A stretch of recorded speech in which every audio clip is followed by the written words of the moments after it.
Hello दोस्तों, आपका गुरुकुल शिक्षा चैनल पर स्वागत है। आज का टॉपिक है प्राचीन भारत का इतिहास का 20 क्वेश्चन लेकर आया हूँ, जो विस्तार रूप से आज आपको बताया जाएगा। चलिए, पहला क्वेश्चन है, पुरलेख विद्या का अभिप्राय है, जिसका का आंसर होगा 2 शिलालेखों का अध्ययन। चलिए नेक्स्ट पढ़ते हैं। प्राचीन काल में स्रोत सामग्री लिखने के लिए प्रयुक्त भाषा थी।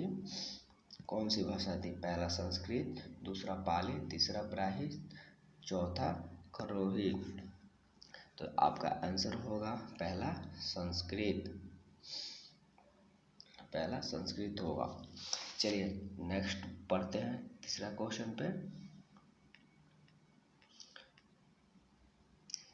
मानव द्वारा प्रयुक्त पहली धातु कौन सी बनाई गई थी? तो मानव द्वारा पहला धातु तांबा बनाई गई थी, कॉपर बनाई गई थी। यहाँ पे है, मानव द्वारा प्रयुक्त पहली धातु तांबा कॉपर थी। वे तांबे के औजार, हथियार और कंगन बनाते थे। चलिए नेक्स्ट बढ़ते हैं। चौथा क्वेश्चन है, महापाषाण संस्कृत 500 ईस्वी पूर्व से 100 ईस्वी पूर्व हमें दक्षिण भारत के इस ऐतिहासिक युग से प्रचलित करती है, जब महापाषाण काल का में उपयोग में लाए जाते थे। तो इसका आंसर हम लोगों का क्या होगा? पहला, पत्थर से बने अस्त्र, पत्थर से बने औजार का उपकरण, तीसरा, बड़े पत्थरों से घेरी हुई सामग्रियां, चौथा, पत्थर से बनी हुई दैनिक उपयोग। इसका ऑप्शन होगा हमारा आंसर 3, बड़े पत्थरों से घेरी गई समाधियां, कब्रें। यहाँ पे देखिए विस्तार रूप से दिए गए, भारतीय प्रदीप के उच्च मार्गों में रहने वाले लोग महापाषाण निर्माता कहलाते हैं। उनकी जानकारी उनकी कब्रों से हुई है। बाकी आप विस्तार से आप पढ़ लीजिएगा लोग, वीडियो को जूम करके। धातु से बने सिक्के सबसे पहले प्रकट कहाँ हुए थे? तो धातु से बने सबसे पहले हड़प्पा सभ्यता में, उत्तर वैदिक काल में, बुद्ध के काल में या मौर्य काल में? तो यहाँ पे हमारा आंसर होगा बुद्ध के काल में धातु के बने सिक्के का सबसे पहले प्रकट हुआ था। धातु से बने निक्स और शतमान शब्द मुद्राओं का रूप में माने जाते हैं, लेकिन प्रतीत होता है कि वे धातु के बने अलंकरण रहे होंगे। निक्स और शतमान का उल्लेख वैदिक ग्रंथों में हुआ है। धातु के सिक्के सबसे पहले गौतम बुद्ध के युग में मिलते हैं। चलिए नेक्स्ट बढ़ते हैं। कालीबंगन किस प्रदेश में स्थित है? तो कालीबंगन हमारा राजस्थान में स्थित है। यहाँ विस्तार रूप से दिया गया है, आप लोग वीडियो को जूम करके पॉज करके पढ़ सकते हैं। हड़प्पा की सभ्यता के बारे में कौन सी सही है? तो देखिए, हड़प्पा की सभ्यता के बारे में इसमें कौन सा कथन सही है? तो पहला, उन्हें अश्वमेध की जानकारी, गाय उनके लिए पवित्र थी, उन्होंने पशुपति के सामान का उपयोग किया, उनकी संस्कृति सभ्यता स्थिर थी।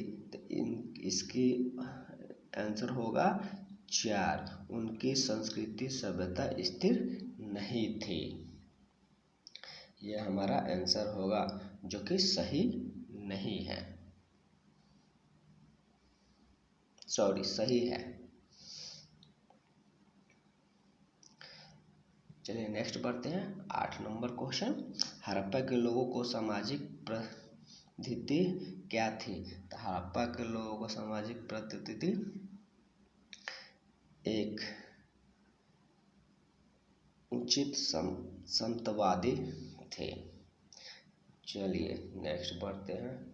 क्वेश्चन नंबर 9, सिंधु घाटी की खुदाई में मिले अवशेषों के तकनीकी, व्यापारिक और आर्थिक विकास का द्योतक निम्न में से कौन सा सही है? तो इसमें मुद्राएं सही है आंसर। चलिए क्वेश्चन नंबर 10, भारत में खोजा गया सबसे पहला पुराना शहर कौन सा है? तो भारत का सबसे पुराना खोजा हुआ शहर हड़प्पा है।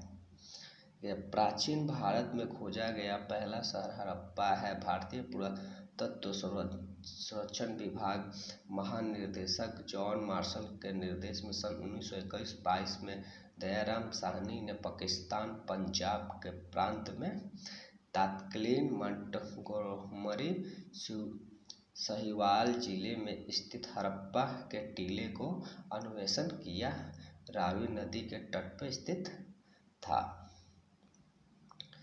चलिए क्वेश्चन नंबर 11, हड़प्पा स्थलों की खुदाई में निम्नलिखित में से क्या नहीं मिला है?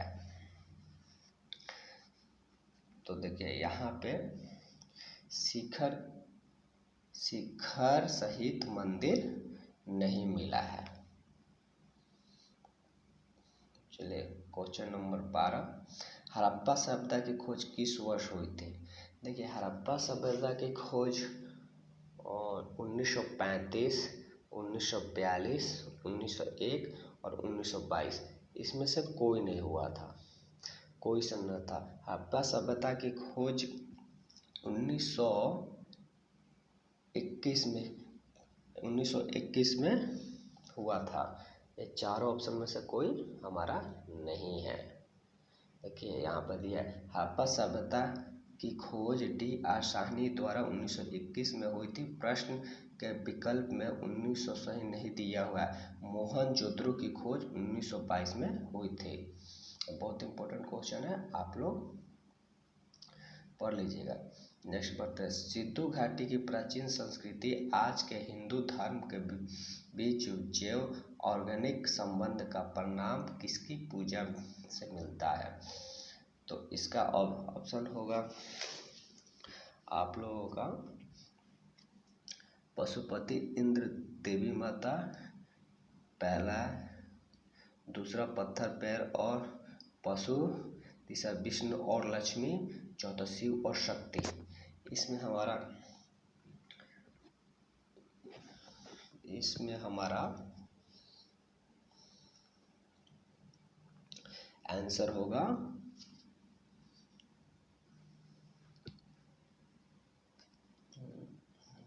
पत्थर पैर और पशु। ये हमारा आंसर होगा, आंसर नंबर 2।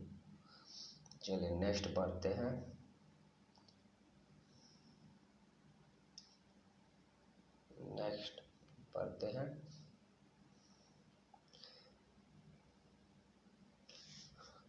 क्वेश्चन नंबर 14, ईंटों के कृत्रिम गोदी डॉकयार्ड वाला एकमात्र सिंधु स्थल कौन सा था?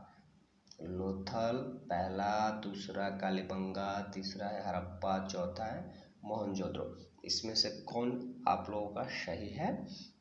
तो देखिए ईंटों के कृत्रिम गोदी डॉकयार्ड वाला एकमात्र सिंधु स्थल कौन सा था? तो ये लोथल, इसका आंसर लोथल होगा। यहाँ पे विस्तार रूप से दिया हुआ है, आप लोग पढ़ सकते हैं कि ईंटों के कृत्रिम गोदी डॉकयार्ड का बंदरगाह वाला एकमात्र सिंधु स्थल लोथल है। लोथल गुजरात के खंभात की खाड़ी में साबरमती नदी के एक सहायक नदी को भोगवा के तट पर स्थित है। इसकी खोज 1954 में हुई। यहाँ से अग्निकुंड, अन्यगार के साक्ष्य तथा फायांस की चूड़ियाँ मिलती है। चलिए नेक्स्ट पढ़ते हैं। क्वेश्चन नंबर 15, सिंधु सभ्यता के टेराकोटा की मूर्तियों में निम्नलिखित में से कौन सा पालतू जानवर विद्यमान नहीं था। तो इसमें हमारा गाय पालतू विद्यमान जानवर नहीं था। यहाँ पे हड़प्पा में मिली हुई पक्की मिट्टी टाकाकोटा के ज़्यादातर मूर्तियाँ जानवरों की है, लेकिन उनमें गाय की मूर्ति नहीं मिली है। चलिए नेक्स्ट क्वेश्चन नंबर 16। बिना दुर्ग के एकमात्र सिंधु नगर कौन सा था? बिना दुर्ग का एकमात्र सिंधु नगर कौन सा था? तो चुन्ही दोरो था। Question number 4। बिना दुर्ग के एकमात्र सिंधु नगर चिंतूदोरो पाकिस्तान था। गोपाल मजूमदार के नेतृत्व में सिंधु नदी के किनारे 1931 में इसका उल्लंघन कराया गया था। चलिए क्वेश्चन नंबर 17। लोथल नामक स्थान का नियुक्त समताओं में से किसका जहाजी माल घाट था? तो ये सिंधु घाटी का सभ्यता में था। चलिए नेक्स्ट, इसका विस्तार से पढ़ लीजिए। लोथल गुजरात सिंधु घाटी के एक बंदरगाह जहाजी माल घाट था। यहाँ पे मिस्र तथा मांसपेशियों से संबंधित जहाज आते जाते थे। नगर मोहनजोदड़ो के साथ घनिष्ठ रूप से संबंध था। लोथल के धान तथा युगल सावधान का सच मिला है। चलिए क्वेश्चन नंबर 18। सिंधु घाटी सभ्यता के मुख्य विशेषता क्या थी? सिंधु घाटी सभ्यता की मुख्य विशेषता क्या थी? ये व्यवस्थित शहरी जीवन। तो ये हमारा ऑप्शन सही होगा। चलिए क्वेश्चन नंबर नेक्स्ट 19। सिंधु घाटी सभ्यता के लोग प्राय अपने मकान बनाते थे पक्की ईंटों से। देखिए यहाँ पे सिंधु घाटी के सभ्यता के लोग प्राय अपने मकान ईंटों के बनाते थे। इसकी सभ्यता विशेषता थी इनकी नगर योजना प्रणाली थी। चलिए क्वेश्चन नंबर 20, आज का टॉपिक का लास्ट क्वेश्चन। देवी माता की पूजा संबंधित किससे है? देवी माता के संबंध आर्य सभ्यता के साथ ये नहीं होगा। भूमि मध्य सागरीय सभ्यता ये भी नहीं है। सिंधु घाटी सभ्यता के साथ ये हमारा ऑप्शन सही है, ऑप्शन नंबर 3। चलिए आज का टॉपिक खत्म हुआ। हमारा चैनल सब्सक्राइब और लाइक जरूर कीजिएगा। गुरु टू शिक्षा में। जय हिंद।